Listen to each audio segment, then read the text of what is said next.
"Oh, hello. It seems we have a guest. Whatever can I do for you, stranger?" "Oh, you're curious about my little world down there. I guess I can tell you a little about it. Let's start with its people. They shape the world down there almost as much as I do. Oh, this one has quite a sad tale to tell. A darling dormouse whose fate changes quite a bit depending on the city she calls home.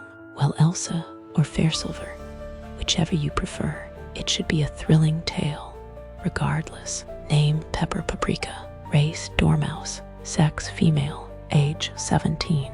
Height average. Shape toned hourglass. Magic class none. Occupation table dormouse.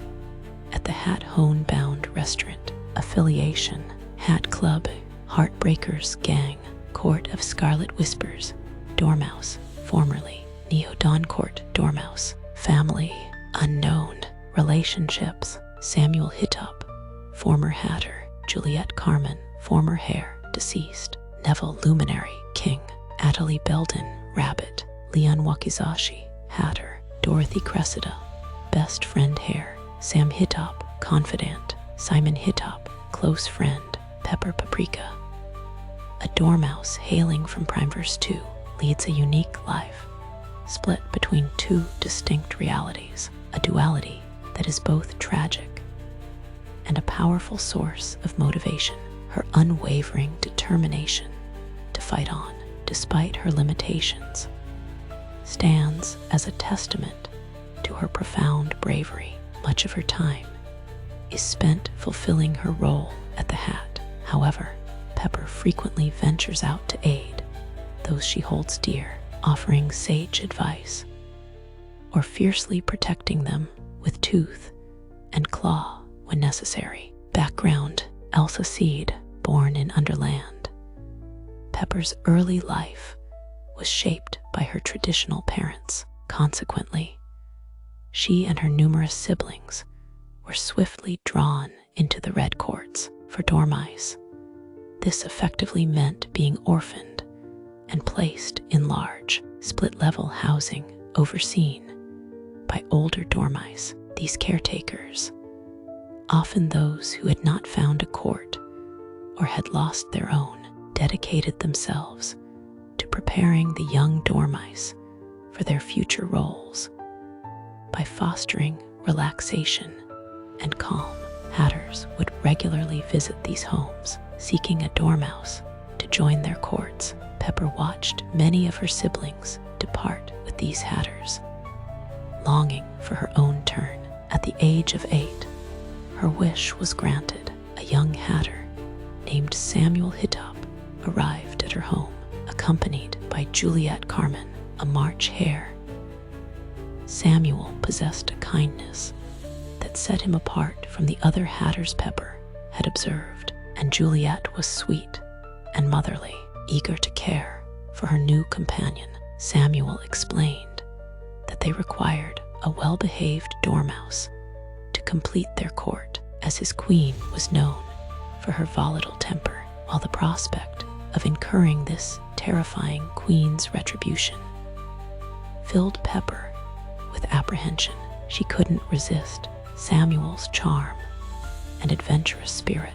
Juliet's vibrant zest for life also made refusing their offer unthinkable. To ensure the safety of her new friends, Pepper adopted a more proactive role in court affairs. She would caution and advise Samuel against any actions that might provoke their temperamental royal. Although this was an unconventional stance for a dormouse to take, Samuel seemed to understand and deeply respect her opinions. The trio diligently tried to follow orders and please their queen.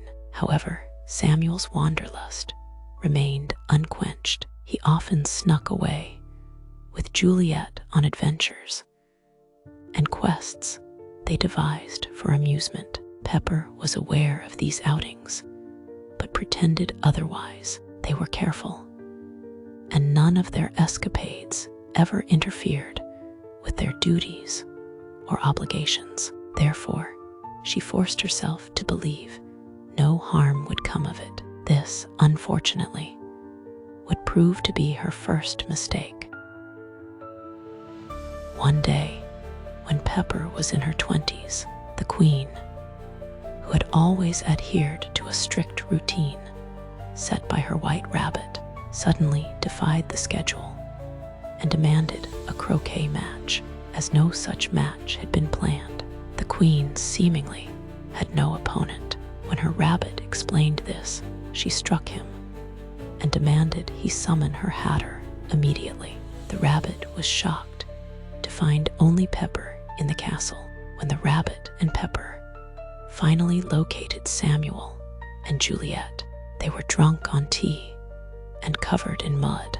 Having searched the swamp for imaginary creatures, Pepper pleaded with the rabbit for time to make them presentable, but he vehemently refused, stating that the search had already consumed hours, and he was unwilling to risk the queen's wrath further.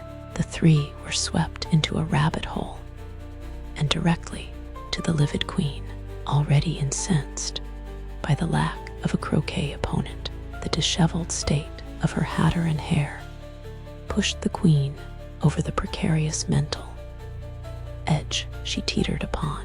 She screamed as her mind imploded, transforming her from a mere red queen into her darker manifestation, the Queen of Hearts. Her newfound craving for hearts was overwhelming.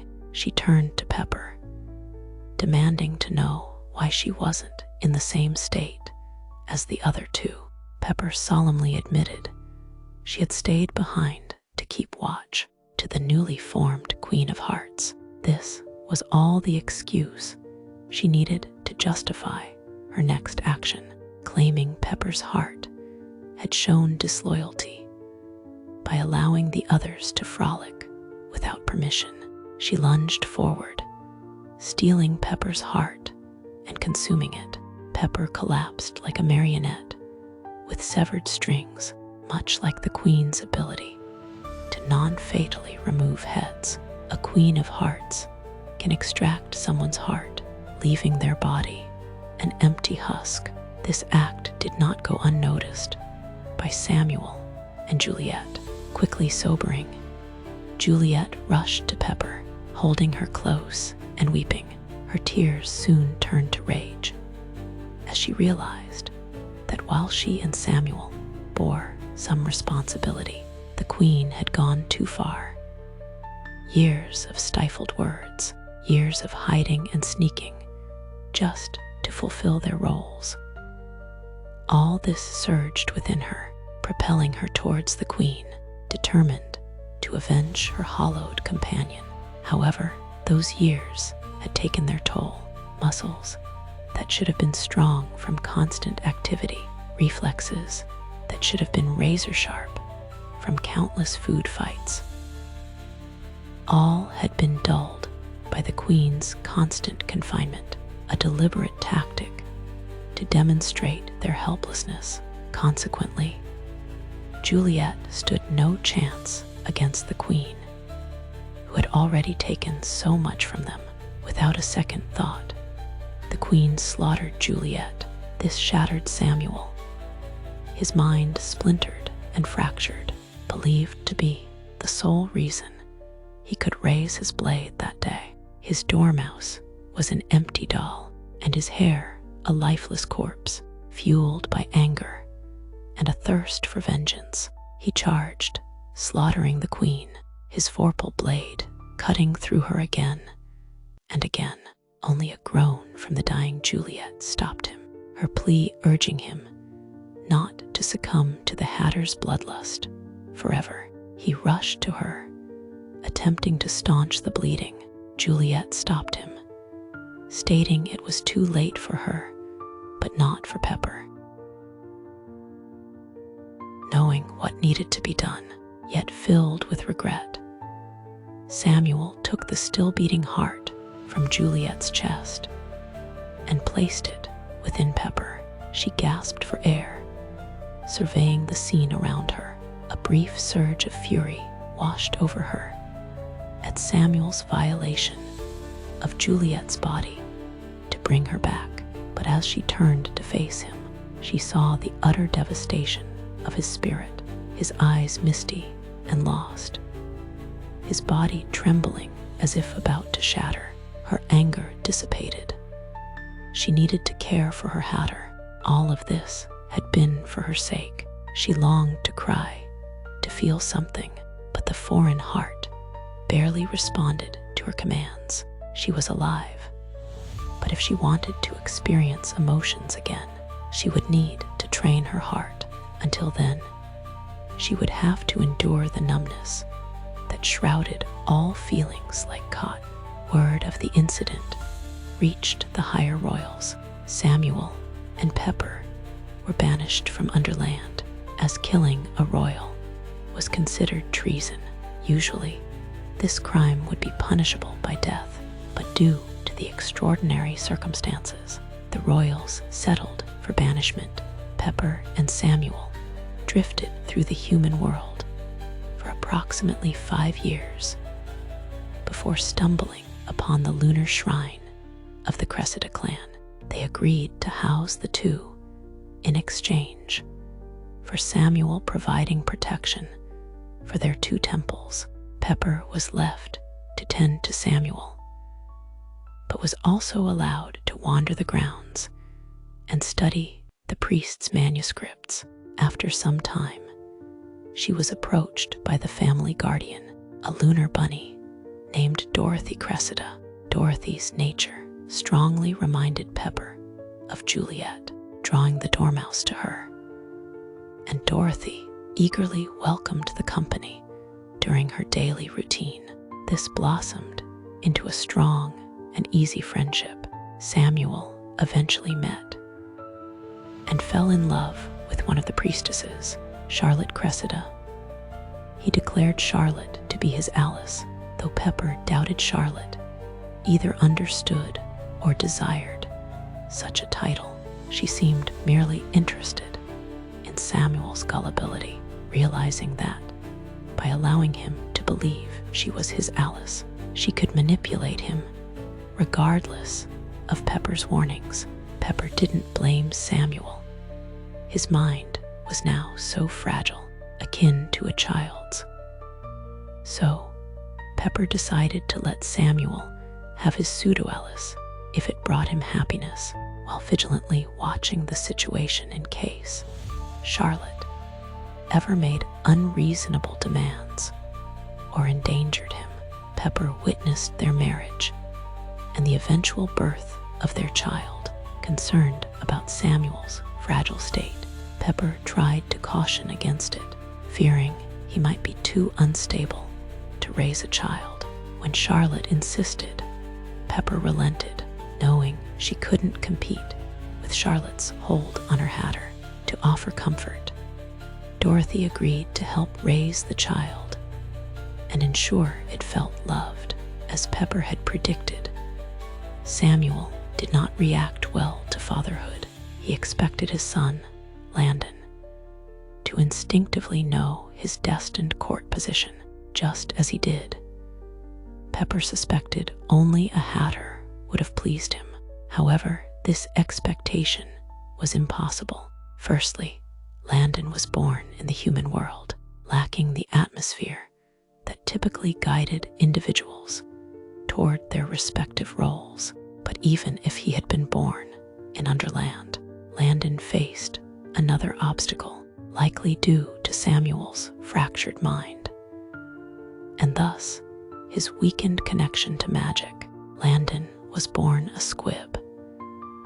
This meant that unless extraordinary measures were taken, Landon would never manifest any magical affinity, rendering him weaker than even an awakened human, whose body was at least enhanced by magic. Landon possessed no magic of his own. He could perceive magic interacting with magical items, but could not produce it himself.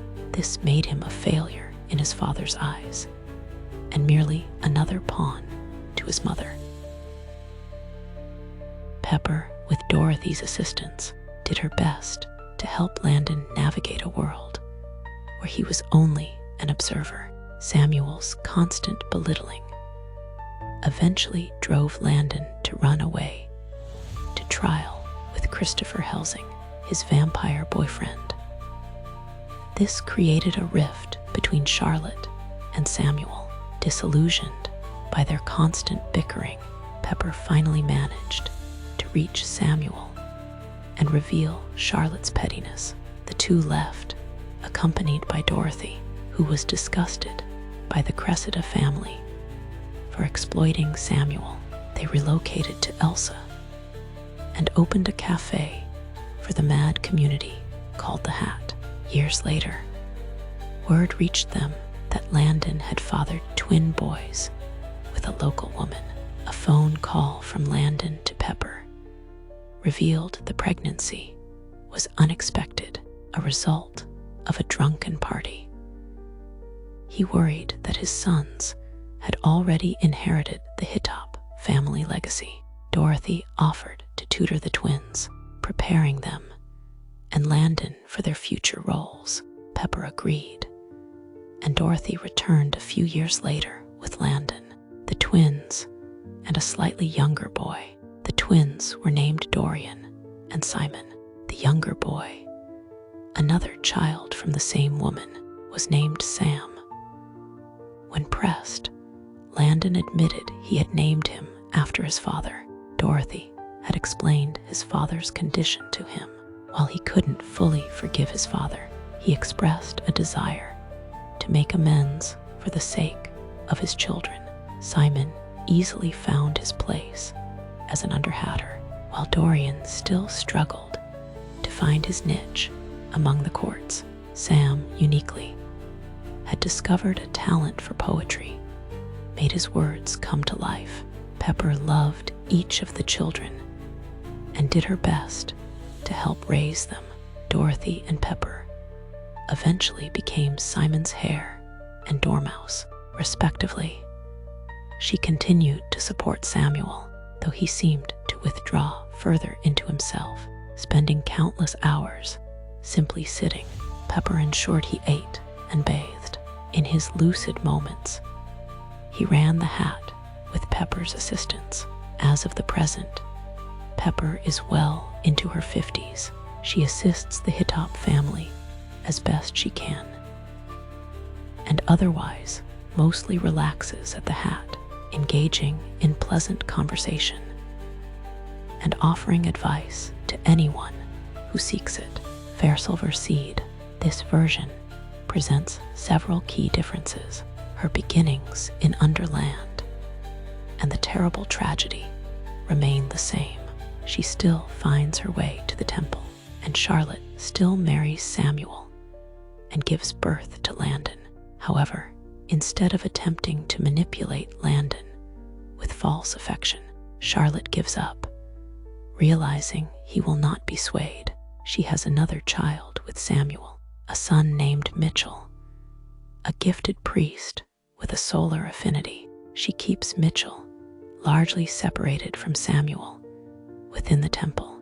Eventually, when Landon runs away, Pepper finds Mitchell and implores him to speak with his father and reason with him.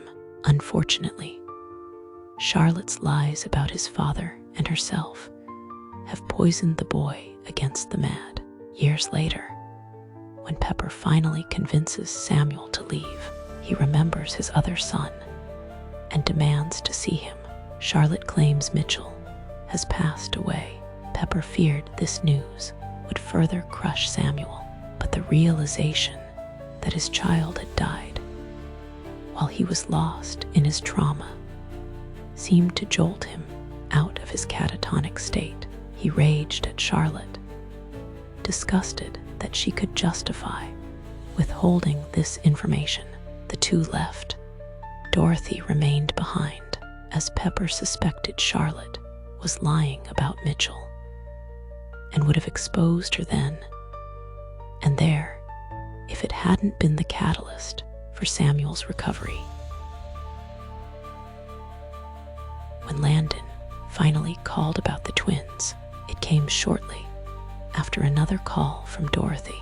Mitchell was alive and had also fathered twins, Garth and Rhea, both showing signs of homebound tendencies. However, being primarily raised by Dorothy, the twins seemed more inclined towards hares and rabbits than hatters. Landon brings the children to Fairsilver himself once they are a little older, with Dorothy joining them after she successfully demonstrates to Mitchell that his children are indeed mad. The three establish their own residence. Landon is much more forgiving in this version, having the love of Christopher and Christopher's wife, Rose, to help him learn to trust and love his father again and make amends fully. This allows Samuel to heal the final wounds in his heart, allowing him to finally move on from his tragedy. Samuel, having found a new relationship with Coraline Rook, an old blood vampire, decides to retire, handing the hat over to a young Red King named Neville Luminary. Pepper and Dorothy notice that Neville lacks both a hare and a dormouse in his court. After careful consideration, Pepper approaches Samuel, seeking his blessing to join Neville's court. Samuel eagerly agrees, stating that she had hardly been allowed to be a proper dormouse in his own court. Pepper and Dorothy are both magically aged down to teenagers and enter Neville's court. In this version, Pepper officially works at the hat, sitting in teacups and teapots to help flavor the tea. She continues to offer sage advice to those in need and assists the young Hittops in their adventures when they call upon her personality. During most of the Elsa Seed timeline, Pepper is deeply withdrawn, her life dominated by her fears of the Queen, and then the fear of further damaging Samuel. The presence of Juliet's heart within her further suppresses her emotions, making it difficult to feel anything. Despite this emotional suppression, she perseveres in her efforts to help others. In the Fairsilver Seed timeline, she is considerably more open, with Samuel's mind restored and the healing presence of his lover, Coraline. Pepper can focus more on her own recovery. This is aided by her new court and the return of her youth. She is much more flirty and playful in this version. Her protective nature is evident in both timelines, while she generally avoids seeking out conflict, preferring peaceful resolutions. She will not hesitate to wield a weapon if those she cares about are threatened. In dire circumstances, such as the potential deaths of Samuel or Simon, she has even been seen wielding a vorpal blade. Appearance: Pepper has fur the color of hand purple, which she enjoys growing out to achieve extra fluffiness. Her bright pink eyes glitter, often reflected in the tea she is submerged in. However, the Hittop children are well aware that those same eyes can become piercing lasers of interrogation when they misbehave. Abilities: sage advice. Having lived through two distinct life paths, Pepper possesses a vast reservoir of knowledge which she readily shares with anyone curious enough to ask. She frequently uses this wisdom to advise the young Hittops, and Samuel continues to value her perspective on many matters. Calming touch. As a dormouse, Pepper naturally exudes an aura of calm and peace, which she can impart to others through touch. While she temporarily loses this ability at one point, she regains it upon entering either Simon's or Neville's courts. Weapon proficiency. Though not inherently in her nature, Pepper has demonstrated a remarkable aptitude for wielding weapons in emergency situations, ranging from steak knives to vorpal blades. She is a formidable fighter, although she prefers to resolve conflicts through dialogue and compromise. That's all for dear Sweet Pepper. Her willingness to fight, not only for her court, but for her own happiness, is remarkable. I hope you enjoyed her inspiring tale. Please come again anytime to hear more about the characters of my wonderful world.